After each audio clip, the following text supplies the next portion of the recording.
Hello, everyone. This is Tom Fox. I'm the Compliance Evangelist, and I'd like to welcome you to episode 38 of Compliance Into the Weeds, a podcast with myself and my good friend Matt Kelly, founder of Radical Compliance, where we take a deep dive into a compliance topic into the weeds. We really enjoy geeking out on some compliance topic, and today is no different as we go deep into the weeds to discuss the use of artificial intelligence and the compliance. Matt and I have both written about this, and we will link to our post in the show notes, but we give you a really good review of where artificial intelligence could take the next level of compliance. This is Tom Fox. Thank you very much for listening to this episode of Compliance Into the Weeds. Hello, everyone. This is Tom Fox, the Compliance Evangelist. I am back with my good friend and colleague Matt Kelly for another episode of Compliance Into the Weeds, where Matt and I take a deep dive into a topic of interest. And for all you data geeks out there today, we have a treat for you because we are going to geek out on AI, big data, and compliance. But Matt, first, why don't you tell us where you are and what you're doing this week? Sure, yeah. So I've been all over the place lately, Tom. Last week, I was in New York briefly at the Thomson Reuters Financial Risk Summit, where we spoke about AI and compliance. So that's what led me to be thinking about it lately. And then I had another meeting earlier this week in New York on cybersecurity and the new state rules for financial firms in New York about how they approach cybersecurity and regulatory compliance. And then, as of this moment, I am down in lovely Miami, where the Charles Schwab Compliance Solutions Conference is happening. And if I brought my laptop over to the balcony, we could have the beach rolling in the background. But I think I'll just stay where it's nice and air conditioned for now. Well, we'll let you stay with the air condition, but we'll envision the surf pounding up against your hotel as we speak, so that will give everyone who may be afraid of big data and AI some comfort and ease, because we wanted to really talk about some of the ways you can use it and some of the mistakes people made. Now, Matt, you've got a post up entitled Don't Outsmart Yourself, AI and Compliance. Why don't you kind of walk us through what you were thinking about, what led you to write this post? Sure. So I had been thinking about it lately because I know that artificial intelligence and AI is a buzzword these days, along with reg tech, which I think is similar to AI, but not quite. But they are definitely cousins in compliance technology. And like I say in my post, I am a fan of artificial intelligence because real intelligence certainly needs a whole lot of help these days. But it only should be an adjunct to human intelligence and oversight of corporate risks. And my fear is that too often we are going to lose the distinction between big data analysis that might help us see patterns in customer behavior, in third parties, in regulatory compliance. It might help us see patterns. That's big data. Or is the program actually going to start making decisions without telling humans that they're doing it, which I would say is more artificial intelligence. And there can be more risks in AI doing that, taking over more and more decisions without humans first fully understanding what we're getting ourselves into. That's my cautionary note about it. You're not talking about Skynet becoming self-aware, are you? No, but I am talking about computer programs at an airline saying you should overbook and bump this person here and drag this person off the plane because according to his flight patterns and spending patterns, he's the most sacrificable person out of the hundreds on a plane, which the computer might think makes perfect sense. But the computer might not know this person is a doctor with patients he needs to see in the morning, or might be a bridesmaid who is the maid of honor for her college roommate's wedding, and she would never willfully give up her chance to miss that. You know, there are all these other things that humans can easily see and appreciate that AI can't. And that's where I start to worry. Now, maybe when we're much older, we'll have Skynet worries too, but you know, there's still a whole lot of external factors that I don't think AI knows how to evaluate nearly as well as a human. And if we skip that, we get into all sorts of messy situations. And that's what I worry about. So the execution of those decisions that you talked about still is left in human hands. So I guess I would still articulate that that's a program making a recommendation, but at the end of the day, it's a human who executed the decision to either call the police or and have the passenger physically dragged off the plane or ask certain passengers to leave the plane. So at this point, I'm not seeing AI making the decision, but as I talk through that, maybe it's that the individuals or human beings, if you want to use that non-technical phrase, are the people simply executing something that a computer has recommended to them. I think about this a lot because it is a subtle but important point, especially for compliance officers, because we are all for strong, clear policies and clear procedures that do get followed. But in that case, we are losing the need for human judgment here. And really, let's take United Airlines and the famous case of throwing the doctor off of the plane a few weeks ago. Essentially, that doctor was asking for an exception request to the policy that he should be the one who gets removed from the airplane. And he had a very valid reason that I think any human would be able to at least appreciate, if not necessarily agree with. But I think most people would agree with what he was saying. But you would need to exercise some judgment there. And you are basically telling the employee, or the need there is for the employee to know, this is when I deviate from company policy, because deviating is actually in the interest of the core values of United, which theoretically would be good customer service. It's an important distinction, and it somewhat runs counter to what we always tell employees all the other times. You're supposed to follow policy and procedure. Unless there are some extenuating circumstances, then you have to think about it. And AI diminishes that part. And you could get lulled into a false complacency that this is what AI is telling us to do, so we have to do it. And you wind up with this foolish consistency. And I can't remember who it was who said that, but a foolish consistency is the hobgoblin of little minds. And that can get you into a lot of trouble. How do we handle exception requests that deal with factors AI is not programmed to accommodate or could quantify? You can't really put a price on the importance of attending your best friend's wedding as the best man or maid of honor. But AI can quantify everything else, but it's a powerful exception request that, how can people do this? How can they use judgment there and know when to step in and say the AI is wrong? That's what we need to figure out. So you've also thought about and wrote about the importance of input values. Is this just a larger discussion of garbage in, garbage out, or is it something else? Well, I wouldn't necessarily say it's garbage in. I wouldn't qualify it as garbage, but there are some types of information or criteria that are going to be more important than others. And we are very good at creating very sophisticated AI for quantifiable data. Your flight patterns, your spending patterns, based on your current and past spending patterns, what is the probability you will keep spending more with the airline?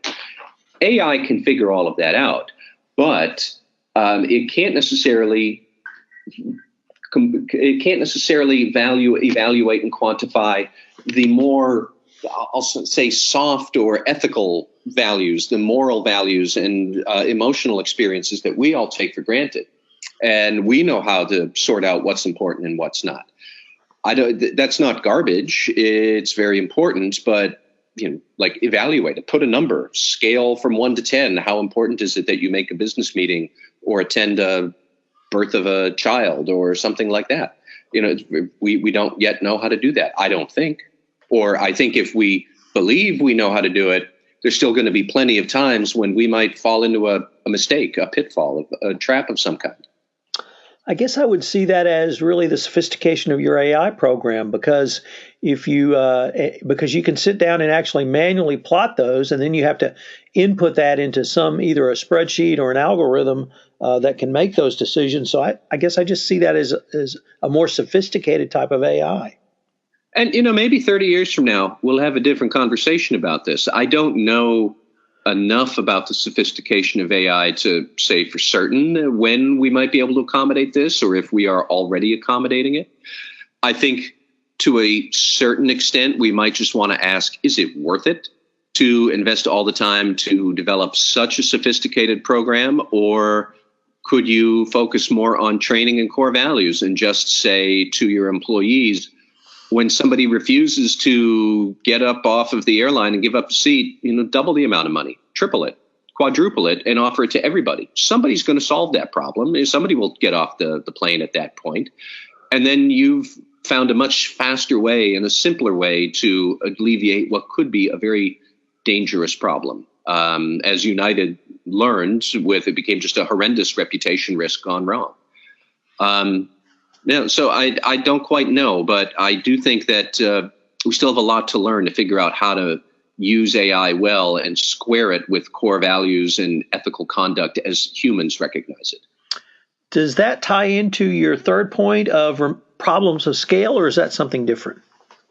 It's a little bit different because I do think, when I was talking about United at one of the conferences I attended, somebody basically stood up and challenged me and said, really, all this is that companies need to pay better attention to customer service. Is that really new? Are we passing this off as news? No, he's right. That person who said that, this was not new, but companies had a much easier time of providing high quality customer service and exercising good judgment in the past because businesses were smaller in the past. And as we scale up and deal with a larger enterprise and try and automate handling of customers or third parties, handling of sophisticated high touch tasks like that require a lot of judgment, it gets very difficult to automate the exercise of good judgment. And that's where we struggle. So there are certainly some tasks that are ripe for AI, and I would qualify those more as reg tech, automating the compliance tasks that we need to do. But then we get into the question of how much judgment is involved in this particular compliance task. If it is low judgment and fairly repetitive, sure, we can automate it and we can bring more AI into it. But if we have to reinvent the wheel of good judgment every time for every transaction, and occasionally we do, I see that as really hard for AI to master, and we shouldn't fall into the trap that AI can do all things and it's just a matter of time. I don't know that that's true. So, Matt, I think it was, I can't remember, frankly, it was last year, but it may have actually been 2 years ago when you first put in my head the visualization of a compliance officer trying to have a straight line of sight on data. And you use the example of a string that is folded upon itself and then curves and straightening it out so that you could have, the compliance officer could have a straight line of sight. And that struck me at the time and has stuck with me since that time. And really that informs much of the way I think about AI, because I tend to think about it in how can you use it in either a business process or, more importantly, to make the company run more efficiently and at the end of the day be more profitable. So when I think about the data that's available inside of a corporation, the first level of analysis is just get a handle on the data and be able to see it. But then if you move to any type of extrapolations from that data, that to me seems to be moving more towards AI. So if you have a salesman who is making sales to a foreign government or a state-owned enterprise, has a high amount of spend on gifts, travel, and entertainment, obviously from the compliance perspective, that may be an important inquiry, but it also could be an inquiry into the sales cycle and what's the rate of return on the sales cycle and various other analysis that you could do. And so is the types of things you've been thinking about tie into that basic analogy you gave me a couple of years ago? It does, yeah. It's just that we need to know, just because you can see suddenly down the lane, you pull that string and everything snaps into an alignment and you can see right down to what the conclusion is. That's what big data analysis does, in my opinion. But AI then proceeds down that path to the logical conclusion, and I think we need to exercise more caution about that. So let me get away from the overbooking in the United example and give something more tangible for compliance officers. Sure, we can use big data analytics to study travel and entertainment expenses and maybe demographic factors of your employees to find people most likely to offer a bribe and whose spending might suggest they already have offered a bribe, and you might have an FCPA violation. You can use big data analytics, and there are firms that do this today to get huge insights into who is a probable FCPA violator or when you might have one. But would you want to automate the disclosure of an FCPA violation? That once you determine it, then it automatically fires off an email to the fraud section of the Justice Department? I think most general counsels would have a heart attack at that idea. But technically speaking, yeah, sure, you could do that. You could build that extra feature in less than a week. But would we really want to start automating some of the governance of these compliance challenges? The chores and the routines.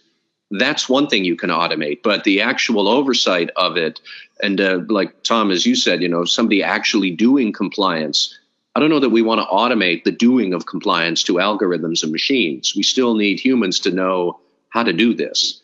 And that's where I start to get skittish about AI and how we might be getting ahead of ourselves. That seems to me to be really moving into the area of, I don't want to say subject matter expertise, but judgmental issues and judgment that I still think is important to have a professional overlooking that.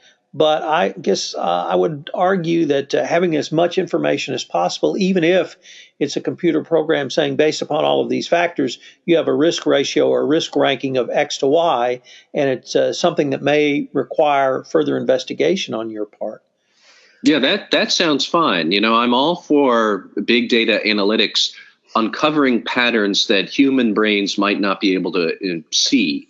And I think that big data analytics does that today and helps us find patterns that we're not able to find on our own intellectual capacities. But as soon as we start to get to more higher level exercising a judgment, making a decision that cannot be walked back, there are some AI programs that can do things like that, and that can have some significant consequences. You can wind up in places you don't want your company to be.